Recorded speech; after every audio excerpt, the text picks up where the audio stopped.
Good evening mga kaibigan, welcome back to my channel Biyahe ni Nonoy.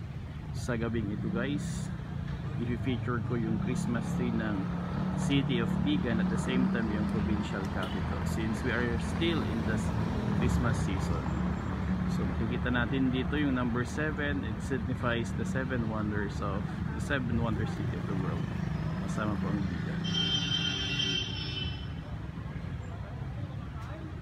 Since pandemic guys, mga recycled na yung mga ginamit dito sa materials para sa Christmas ngayong taon, and simple lang yung lighting, unlike before na may celebration guys. Punta tayo sa may provincial capital.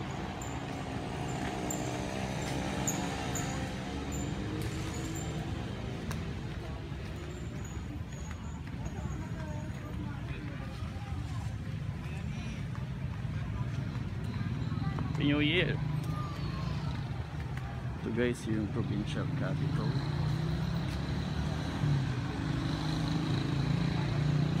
Simple rin yung Christmas tree dito ngayon sa provincial capital, kasi because of pandemic kailangan din guys yung magtipid rin and in solidarity with other people.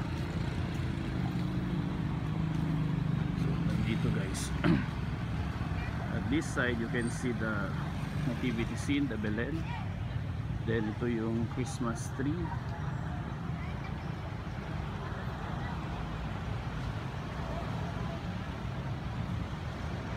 Then at my back you can see here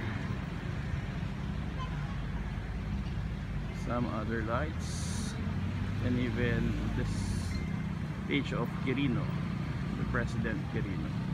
So sa likodan guys, may nandun yung Vigan Cathedral. So titingnan natin yung signage ng Ilocos guys.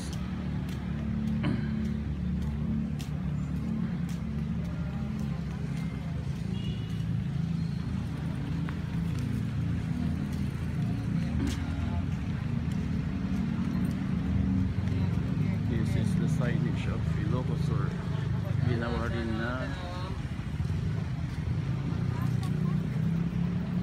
na pang Christmas guys. At dito sa side na to yung dancing fountain.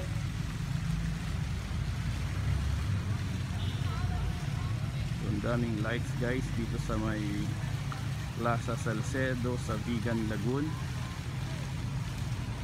Hindi pa siya nag-open yung dancing fountain. So ito yung Vigan City Hall, at tad-tad rin guys na Christmas lights dito. So if you are new in my channel, don't forget to subscribe, share, like, and comment below, and hit the notification bell for more videos. So paalam guys, and good evening sa ating lahat. Merry Christmas and a grace-filled New Year to all.